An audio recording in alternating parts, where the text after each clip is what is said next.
এবং সংস্কারটাকে সংবিধান সংস্কারটাকে এক ধরনের সংশোধনের মধ্যে নিয়ে আসার মাধ্যমে ৭২-এর সংবিধানকে রক্ষা করার এক ধরনের যে পায়তারা সেটা আমরা জুলাই গণঅভ্যুত্থানের পর থেকে দেখে আসছিলাম, সেটার ধারাবাহিকতাটাই এই বর্তমান সরকার রক্ষা করছে।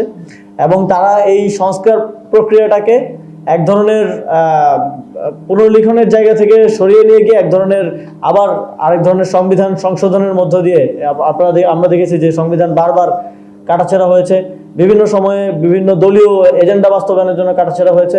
সেই প্রক্রিয়ার মধ্যেই বর্তমান সরকার আবার ঢুকে যাচ্ছে এবং তারা তাদের সিলেক্টিভ এবং তাদের যেগুলো পছন্দ ওই সংস্কারগুলো করার মধ্য দিয়ে আবার সংবিধানের কাটাছেঁড়া করার দিয়ে গিয়েছে, যেখানে আমরা একটা সুন্দর পুনর্লিখিত সংবিধানে পৌঁছাতে পারতাম এই জুলাই সনদের ভিত্তিতে।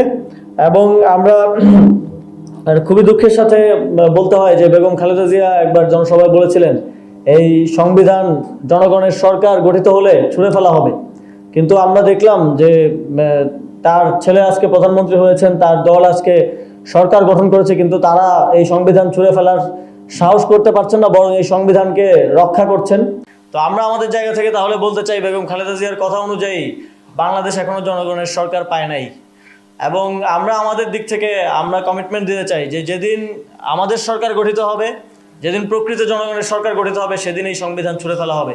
এবং আমরা এই গণঅভ্যুত্থান এবং বাংলাদেশের মানুষের যে দীর্ঘ লড়াই, একটা কাঠামোগত জায়গায় বাংলাদেশকে সুন্দর জায়গায় নিয়ে যাওয়ার জন্য সংস্কারের মাধ্যমে সেইটা বাস্তবায়নের জন্য আমাদের লড়াই সামনের দিনে চালিয়ে যাব। এবং আমাদের এই উদ্দেশ্যে আমাদের যেই একটা উচ্চ পর্যায়ের সংস্কার বাস্তবায়ন কমিটিও করা হয়েছে। এবং আমাদের দিক থেকে আরেকটা দাবি আমরা করেছি যে বিভিন্ন কারণ, বিভিন্ন অজুহাত দেখিয়ে সাংবিধানিক ধারাবাহিকতার কথা বলে, স্থিতিশীলতার কথা বলে শেখ হাসিনার উচ্ছিষ্ট রাষ্ট্রপতিকে বিগত সময়ে রেখে দেওয়া হয়েছে।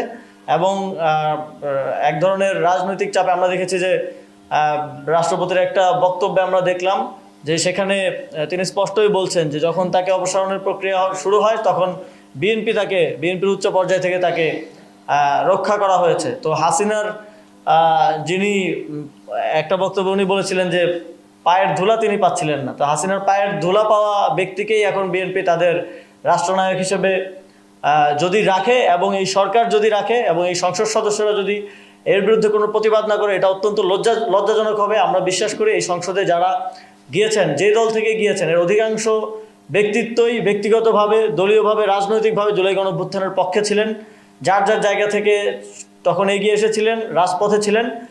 আপনাদের এই সংসদের পবিত্রতা রক্ষার জন্যই, আপনাদের এই সংসদ সদস্য হিসেবে প্রথম